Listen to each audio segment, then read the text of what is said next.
Welcome, Patriots, and God bless you. It's good to be with you here this evening. Trying to catch up on all the stuff happening today. Everything's moving really fast. It's good to see you all. Yeah, I feel terrible today. I'm not going to lie. So, patience with me. It's been a long day. Lots of news to get through, lots of stuff to look at. Great to be with y'all, of course. We're going to tackle lots of things today. Um, let's start with the video of something being thrown out the window at the White House. Peter Ducey shared that, and I don't know why this person thinks that has something to do with the scare event, but they, asked Trump about it, and I'll show you what he had to say. There's a video that is circulating online now of the White House where a window is open to the residence upstairs and somebody is throwing a big bag out the window. Have you seen this? No, that's probably AI generated. So Actually, you can't open the windows. You know why? They're all heavily armored and bulletproof. so that's a fake video. Well, it's got to be, because I know every window up there. The last place I'd be doing it is that, because there's cameras all over the place, right? Including yours. No, but every window, I've never seen a window that's. In fact, my wife was complaining about it the other day. She said, "Love to have a little fresh air come in, but you can't. They're bulletproof." And number one, they're sealed, and number two, each window weighs about 600 pounds. You have to be pretty strong to open them up. No, that has to be. Where was the window? Let me see.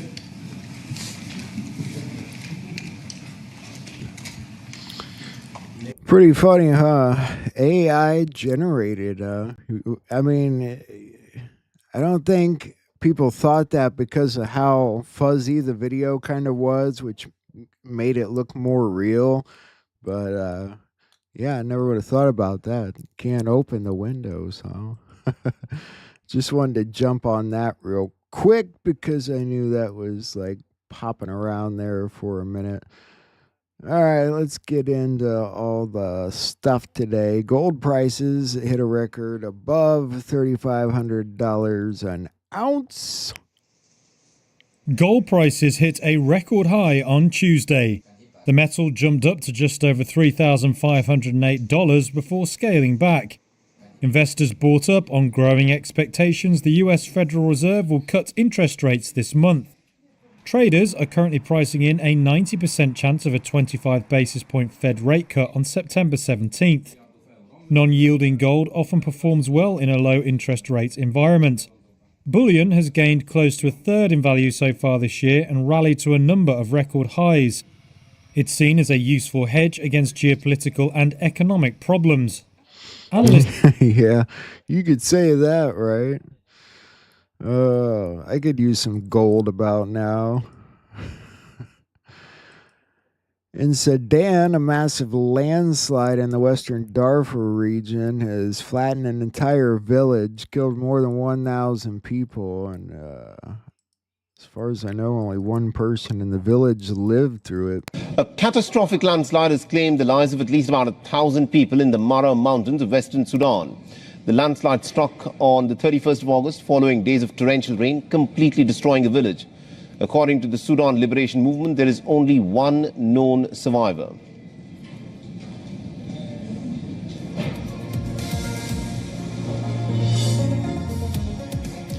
Now, the victims had sought refuge in the Darfur Mountains after fleeing intense fighting between the Sudanese army and the Rapid Support Forces in North Darfur.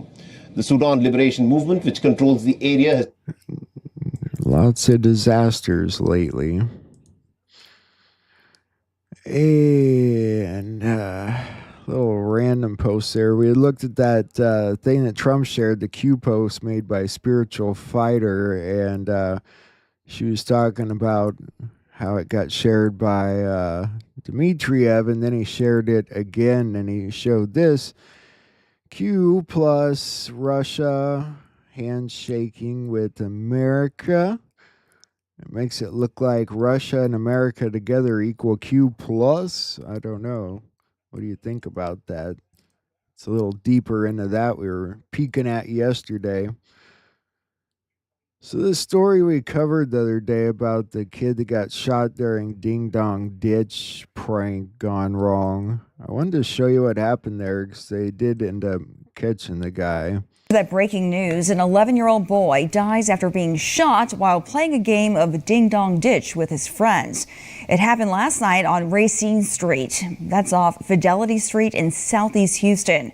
Our Orko Manna joins us from the neighborhood after speaking with detectives. Orko.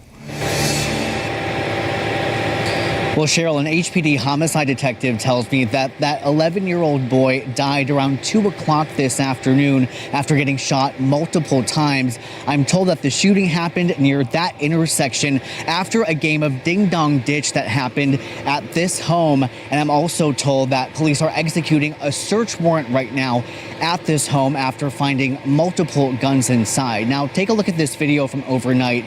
This is video from last night. You can see someone coming out of the blue home on Mimbro Street near Fidelity with their hands up.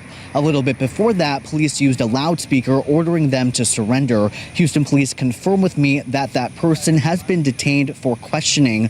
Investigators say that 11-year-old and other kids were ringing doorbells at several homes around 11 o'clock last night. After they rang the doorbell at the home on Mimbro, police say someone chased one of the kids at the intersection and shot him in the back. He was taken to the hospital, and as I said, he died this afternoon. I asked police about the person who was detained. Has that person been arrested officially?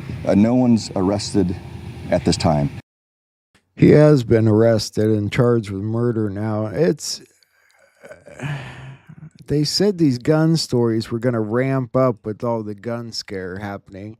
It's hard to imagine a guy running out, chasing down a kid and shooting him in the back. I don't know.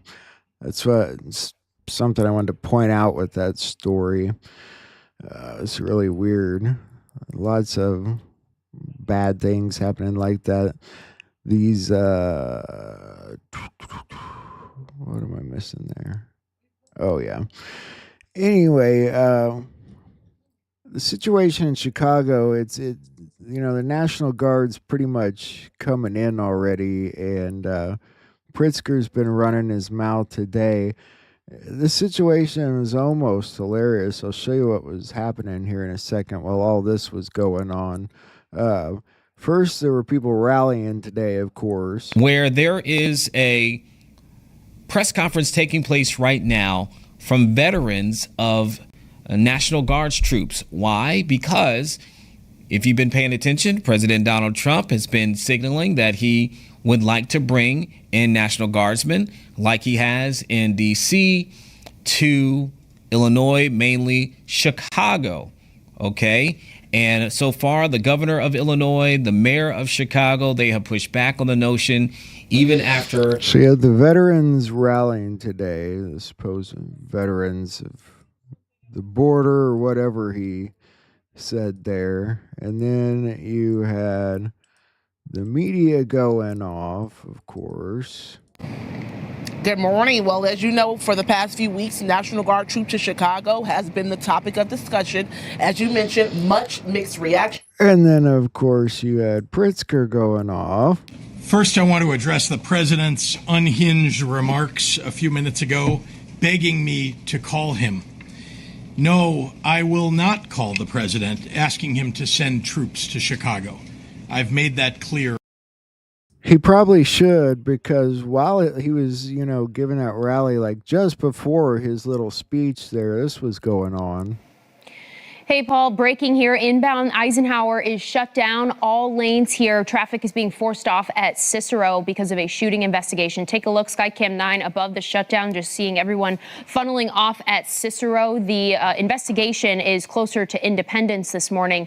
You can see this backup is significant, and it's going to impact the rest of the morning commute. Big closure here this morning. Skycam showing us where the shooting investigation kind of is. It's near Independence. There was a truck involved. We could see a truck that you could see that traffic is what's continuing that before they got the closure closed off. So those people are just the remnants of who was able to get through before they shut down the roadway. But you can see officers are on scene. That passenger side window appears to be shot out this morning. This is the focus of their investigation on the inbound Ike at Independence. But again, on the So a guy driving a truck on the interstate, he's got it shot at this morning while Pritzker was sitting there saying, "Oh, we don't need any help. We don't have any problems." Either way, Trump just shortly ago confirmed that help's coming. To Chicago now, where President Trump says he will send federal authorities to crack down on crime despite local opposition. During a news conference less than an hour ago from the Oval Office, he was asked about reports that he would send the National Guard in, as he did in D.C. Well, here's what he said. We're going in. I didn't say when. We're going in. When you lose, look, I have an obligation. This isn't a political thing. I have an obligation. When we lose, when 20 people are killed over the last 2.5 weeks and 75 are shot with bullets, I would love to have Governor Pritzker call me. I'd gain respect for him and say, we do have a problem and we'd love you to send in the troops because you know what? The people, they have to be protected. And clearly Pritzker's not going to say that, but Trump doesn't care anymore. It's going to happen one way or the other. Brandon Johnson, the mayor, of course, he should be in trouble for this crap. Are you prepared to defend this land that was built by slaves, a land that was built by indigenous people, a land that is built by workers? Are you prepared to defend this land? The people united will always prevail.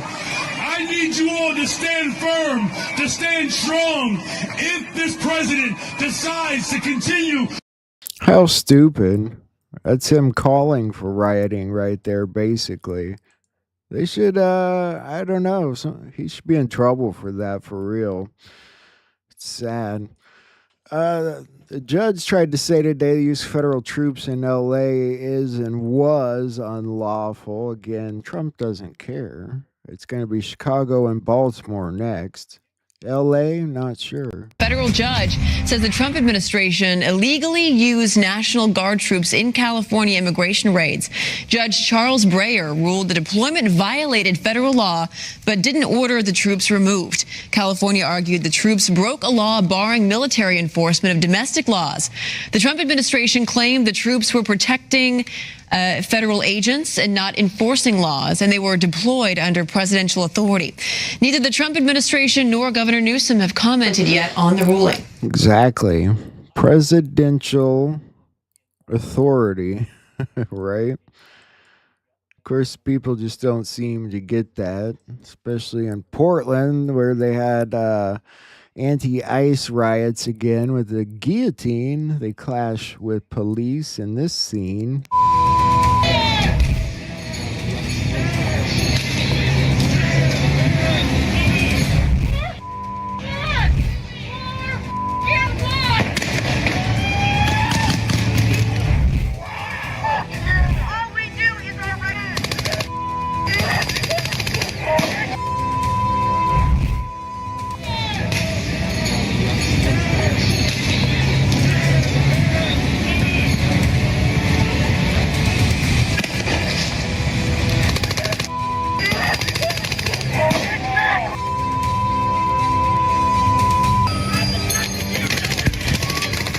That straight up sounds like machine gun fire, doesn't it? It doesn't sound like they're protesting ICE, Gingeroo. They don't want them around, apparently. Something of the sort. Congress just got back in session after being out all month of August, and now they've got to get their act together as the shutdown looms. Let's turn to the Trump presidency. And now the next major challenge facing Congress and the White House, a plan to avert a federal government shutdown. Yes, indeed. So lawmakers, they have until September 30th to pass a bill to keep the government funded. It remains to be seen, though, if Republicans and Democrats can work together with President Trump to get it done. President Trump did predict a funding bill might squeak through in a partisan vote. And it's going to be passed exclusively by Republicans. Meanwhile, congressional committees, they are juggling several high-profile issues this week, which include the House bipartisan investigation into convicted sex offender Jeffrey Epstein. I just seen something about Epstein. It came up. Let me see. It says thousands of Epstein-related records from the Department of Justice released. Oversight Committee says. The House Committee on Oversight and Government Reform said it has released tens of thousands of records related to Epstein provided by the DOJ. On August 5th, Chairman Comer issued a subpoena for records related to Jeffrey Epstein, blah, blah, blah. Committee said in a release announcing the release of 33,295 pages of Epstein-related records, included a link for where to access them. It said previously most of the files turned over by the DOJ are already public. It says 97% of the files are in the public domain. I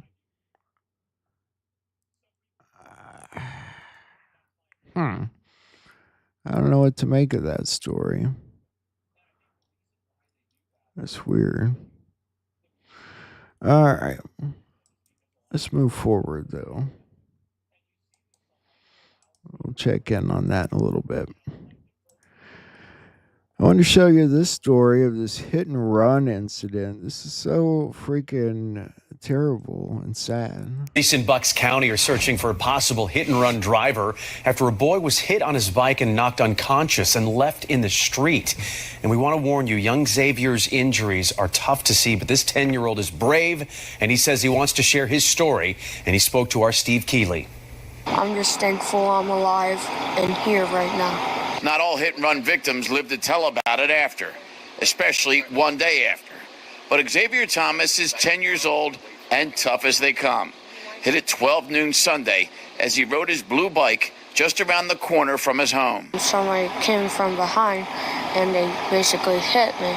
Right here, where there are big, bright yellow, slow children at play signs, right below the posted 25-mile-an-hour speed limit signs, and right next to four-way stop signs here at Sheldon and Dixon Avenues where it happened, and where a friend found Xavier lying in the street unconscious next to his busted-up bike.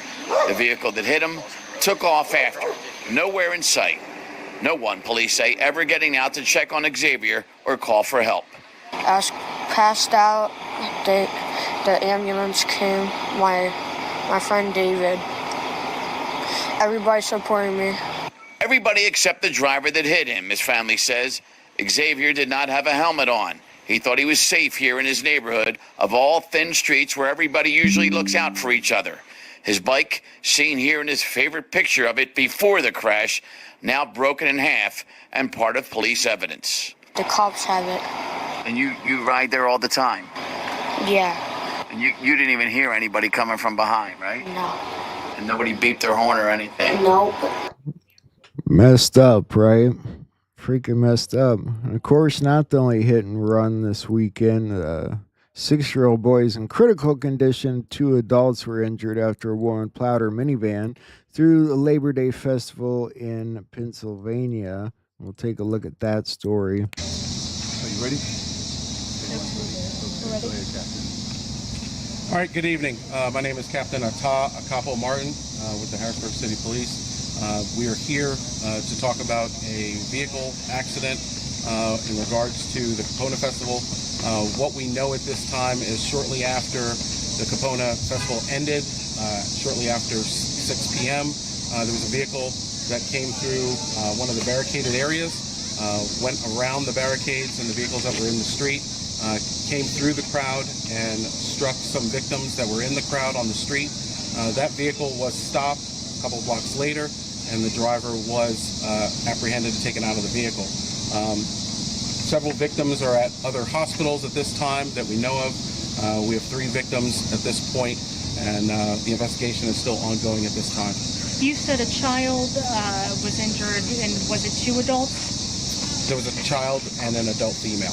And then who was the other injury? And there was a city worker that was in the street as well, trying to stop the vehicle. What's their condition?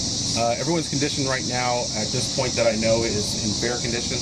I'm not sure on specifics of each individual, but they're all at area hospitals. Was this driver arrested? Were they The driver is detained at this point. We are investigating it further. You can say for sure that there were no life-threatening injuries here?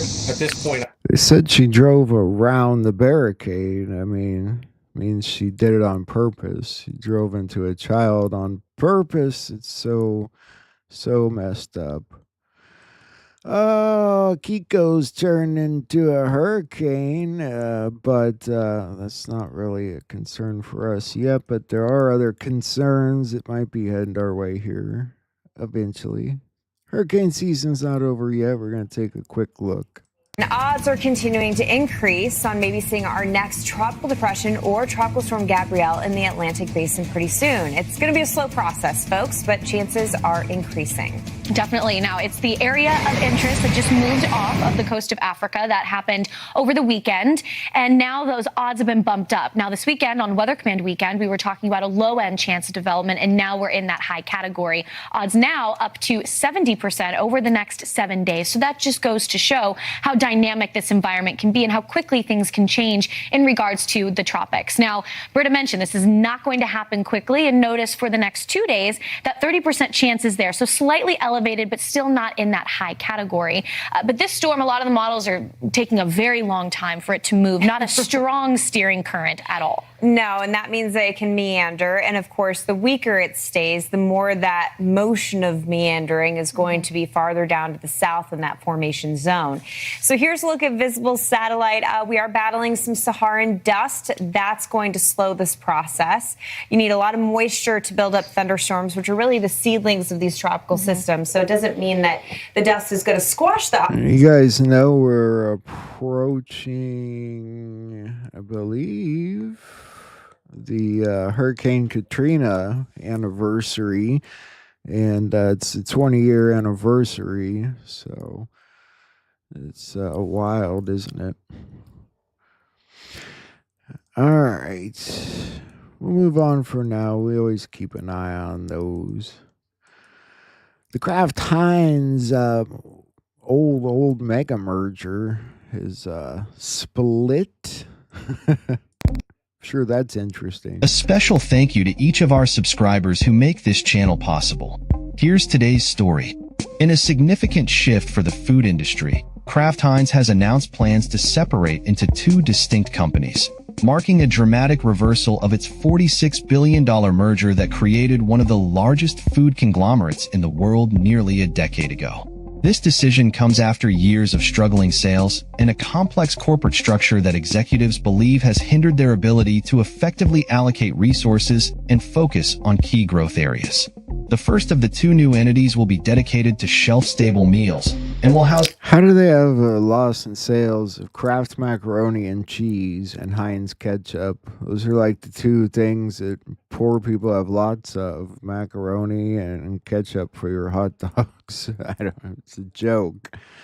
That's a joke. But, I did see a story we're going to look at real quick. It said millions of people are facing the loss of their SNAP benefits this week. Let's see what that's about. New tax laws kicked in this month, and they're about to hit millions of Americans who rely on SNAP benefits, better known as food stamps. But while families lose help, big grocery chains could actually gain.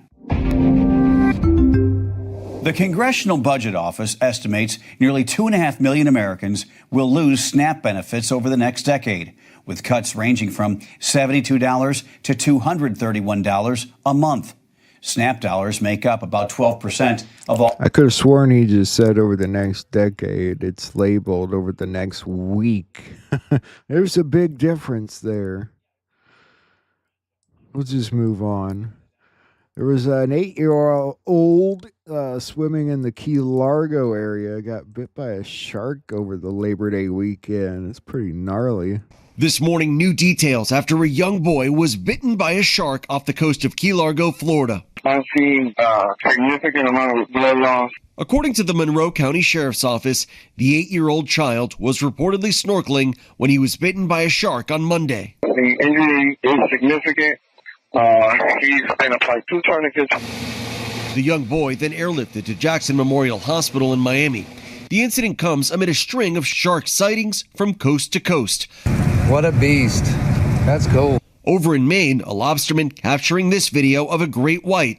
And here in Florida, lifeguards using a jet ski to drag a hammerhead out to sea. As the water's warm, we have species moving from the southern waters into the northern waters. So you're getting species in places they weren't before. Authorities said that 8-year-old boy was bitten just above his knee. He was in surgery Monday night. No further updates on his condition. Guys. All right, Victor, thank you for bringing that to us. Shark bites. That's interesting, huh? Lots of shark spottings. Kind of makes you want to stay out of the water, huh? Some Jaws things going on there. Dun, dun, dun. It's pretty wild there in the intro. If you notice, you can see Israel's playing a lot of catch up with the media game. Or have those videos always been there and we've just been ignoring it? It was interesting to see them say that they had all the food prepared, that the UN's just refusing to deliver it. I thought that was interesting. We might take another look at that in a little bit, but I want to look at this Venezuela story. Of course, Marco Rubio posted this about the lethal strike, and Trump was talking about it today, and he even released the video on that. We'll look at that for a second.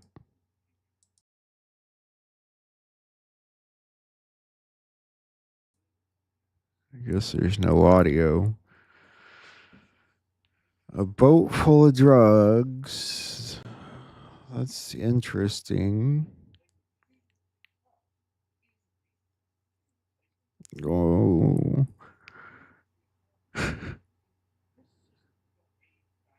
It almost looks fake. I hate to say it. Hate to be the one to say it, but almost looks a little hokey there, doesn't it?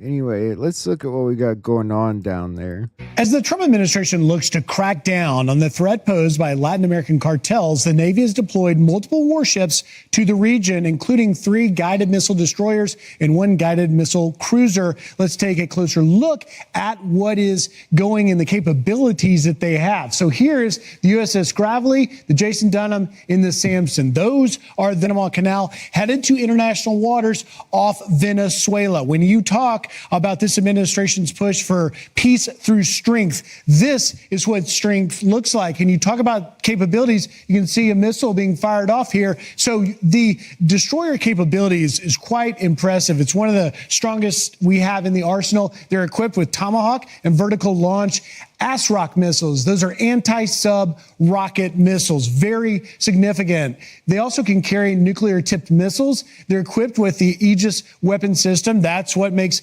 these destroyers very unique. And they can reach speeds up to 30 knots, which makes them very swift and very quick and can maneuver at a moment's notice. Finally, they all carry 2 LAMPS helicopters. What's that? Those are light, airborne, multi-purpose systems. They're also known as Seahawks. Sikorsky Seahawks, they can maneuver in very urban areas or overseas, depending on what they need to do. There's also a nuclear-powered submarine that is following along with these. So quite a lot of power, sending quite a strong message to international waters off Venezuela, a message being heeded by Venezuelan President Nicolas Maduro, who has mobilized over 4 million militia members to try and combat this if there is some sort of incursion. Today, Secretary of State Marco Rubio heading to Latin America as he begins a trip to Mexico and Ecuador. The State Department says will center on discussions towards dismantling the cartels, halting fentanyl trafficking, and ending illegal immigration.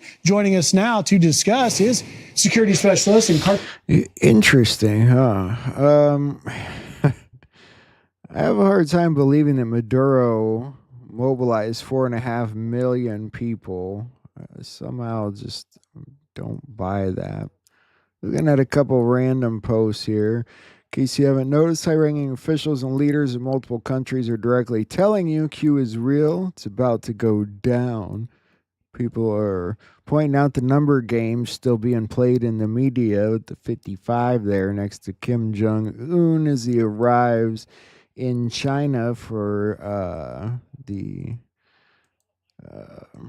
meeting that they had there. And this, the cover of the New York Times for yesterday, which makes me immediately think of Hillary Clinton. I do believe they're telling you how close things are. Seen something about Podesta and Aberdeen today. I still could see John Podesta being the first to get arrested. I don't know. The Pentagon authorized up to 600 military lawyers to serve as temporary immigration judges. This is going to help sort of get cases gone through quicker for people that do want to immigrate here legally. In the meantime, we do want to let you know that we are continuing to follow a number of stories, including some breaking news, and that is this right here. I did want to share this social media post from the Associated Press saying that the Pentagon has now authorized up to 600 military lawyers to serve as temporary immigration judges. That is according to a memo reviewed by the Associated Press. And I did want to share a little bit more information as you are taking a live look right there from the Washington, D.C. area. The very latest being that Defense Secretary Pete Hegseth has approved sending up to 600 military lawyers to the Justice Department to serve as temporary immigration judges. That is according to that memo reviewed by the Associated Press. The military will begin sending groups of 150 attorneys, both military and civilians, to the Justice Department, quote, as soon as practicable. And the military services should have the first round of people identified by next week. That also in the memo dated August 27th. The move is being done at the request of the DOJ, and the memo noted that the details will initially last no more than 179 days, but that could be renewed. When asked about the move, a DOJ spokesperson referred questions about the plan to the Defense Department. Pentagon officials also directed questions to the White House. A White House official saying today that the Trump administration is looking at a variety of options to help resolve the significant backlog of immigration cases, including hiring additional immigration judges. The official said the matter should be a priority that everyone can rally around. Yeah, it should be.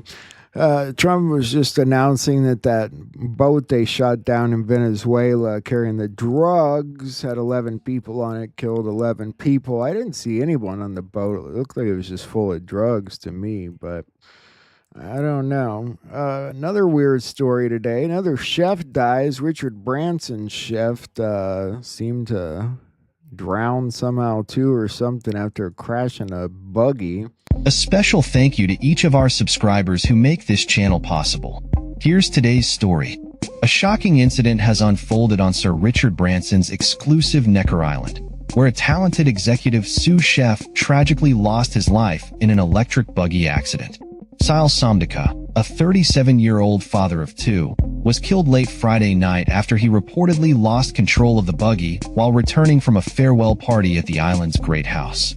The Great House, once owned by Branson and his wife, has hosted many high-profile guests over the years, including Princess Diana and Barack Obama. Somdika, originally from Cape Town, was known for his exceptional culinary skills and had previously worked at high-end restaurants in Kuwait and Qatar before joining the team at Necker Island. Just days before the accident, he had been sharing joyful beachside photos on social media, celebrating his life in the Caribbean.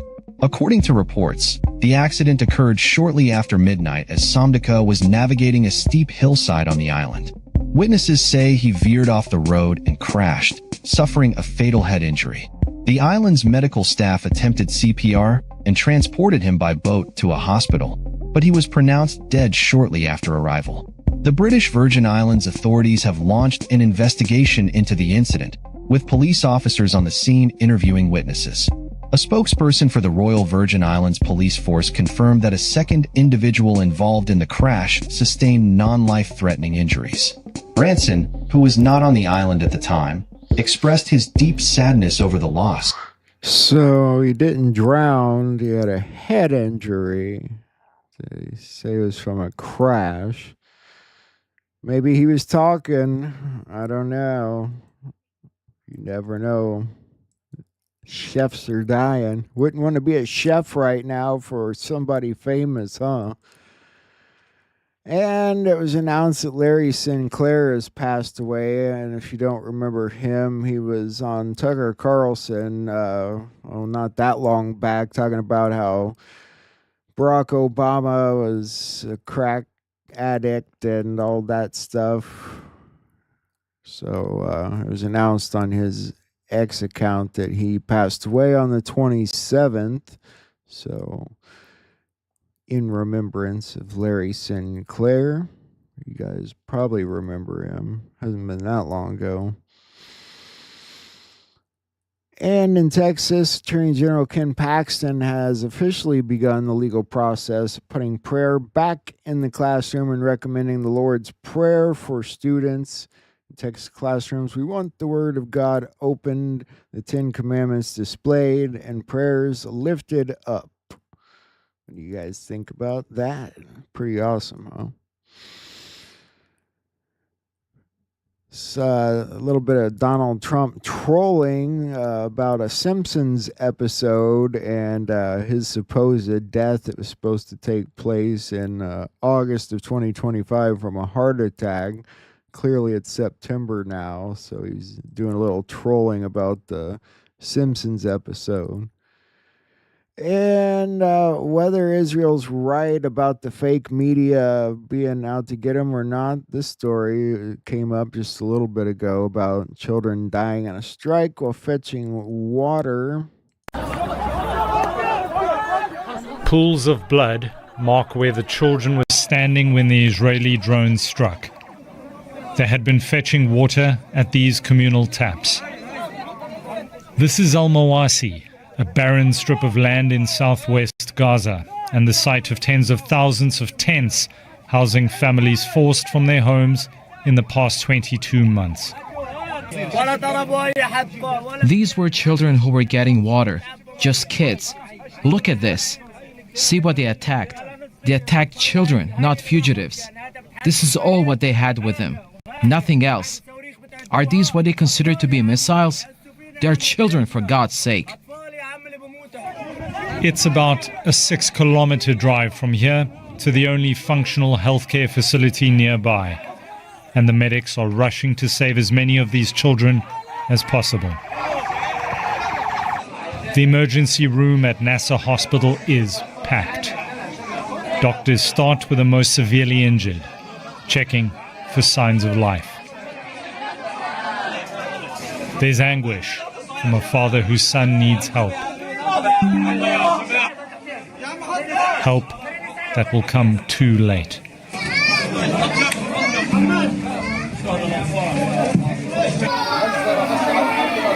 A boy tugs at his younger brother's arm. Locked in a mother's embrace, wishing they could turn back time. Michael Apple, Al Jazeera. Don't miss out and get the full picture. Subscribe to Al Jazeera for reliable news and expert insight. So there's that situation. Pretty messed up. We